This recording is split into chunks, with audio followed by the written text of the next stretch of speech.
How can you go from 0 to 50 push-ups in less than a year?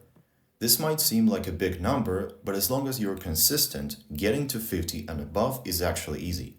The fact that you're a beginner is a good thing because it's easier to get from 10 to 50 than it is to get from 50 to 100 for most people. All you have to do is break your physical and mental barriers, and in this video I'll tell you exactly how to do that. I'll start with some basic knowledge and later we'll give you specific workout plans.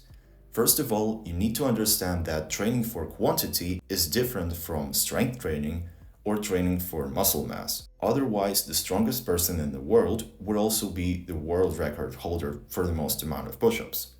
However, it's all very similar when you're just starting out. To put it simply, if you are a beginner, you will make progress in every area at the start, no matter the workout. But as you get more advanced, it becomes harder and harder to develop all areas simultaneously, and the progress will slow down. This is why there are different workouts for strength, hypertrophy, and endurance. So yeah, just wanted to point out that if your long-term goal is to build muscle or strength, just doing push-ups isn't optimal. However, don't worry about it just yet. Today we'll focus on the quantity, but you will also get stronger in the process. In fact, there is no way we can skip strength at this stage. Let's cover the basic technique real fast. Hand placement is a bit wider than your shoulders. Why? Because this position is optimal for engaging both chest and triceps.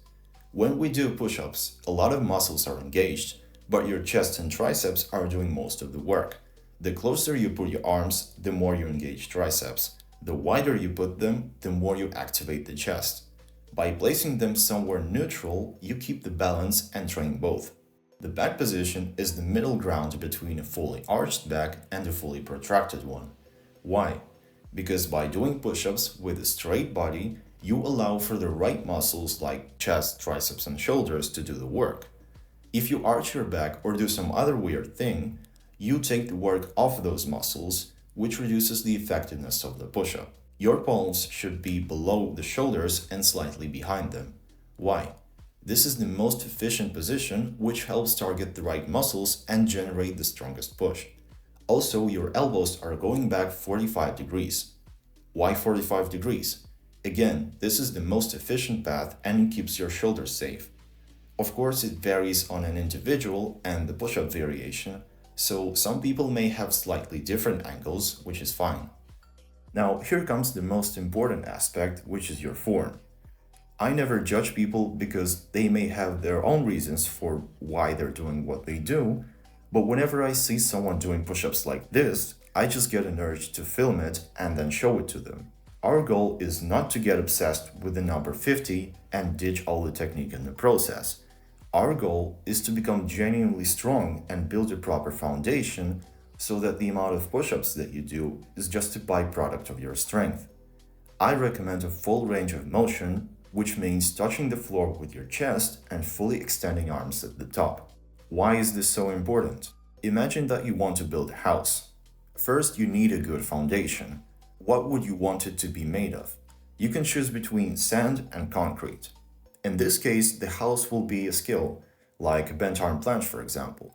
Now, these push-ups here are sand, and these ones are concrete. Hope that makes sense. You have no chance of building a house on a foundation made of sand. It's not just about skills though. A proper form is needed for proper muscle engagement and growth. Your chances of getting stronger are much higher if you learn the right technique from the start.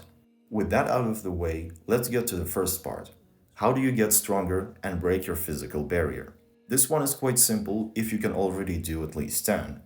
Try to do 5 sets of your max reps, in this case 10, in one workout. Most likely you won't be able to do all 10 reps in every set. If you can, that means you could definitely do more. So your sets will probably be 10, 9, 8, 7, and 7. Once you can do 5 sets of 10 perfectly, your next goal would be 13, for instance. Don't rush your push-ups and remember about the full range of motion.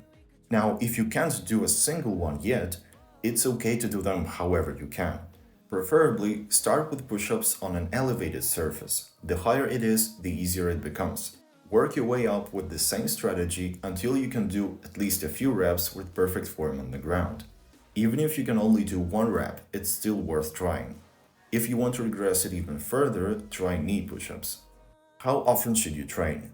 I would suggest doing it 4 times a week minimum, even better 5 to 7 times. If you are only doing simple bodyweight workouts like these, you don't need to worry about overtraining. Most people never reach it anyway, but if you do, then of course get some rest. In any case, I'd rather you go too far than not go far enough, because how else will you know where your limit is? I'm willing to bet that all successful people have overtrained at some point in their life and they just learn to deal with it. It's quite realistic to increase the amount by 3 or 4 push-ups per week. You might even do better.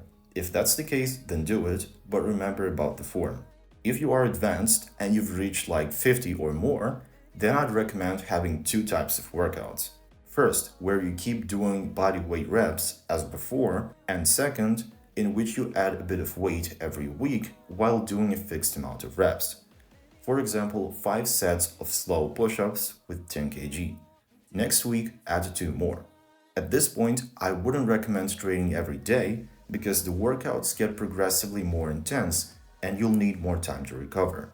Now, when it comes to the mental part, I have made a video about it, and if you follow everything I said there and complete the challenge, you will get a crazy motivation to train hard and break your psychological barriers. This is arguably the most important part, so feel free to watch that video right after this one. And that's it for today, guys. If you watched this till the end, chances are you're interested in other skills like front lever. If you want to learn it in less than a year, DM me on Instagram. I offer a personalized step-by-step plan that will guarantee you results no matter your genetics.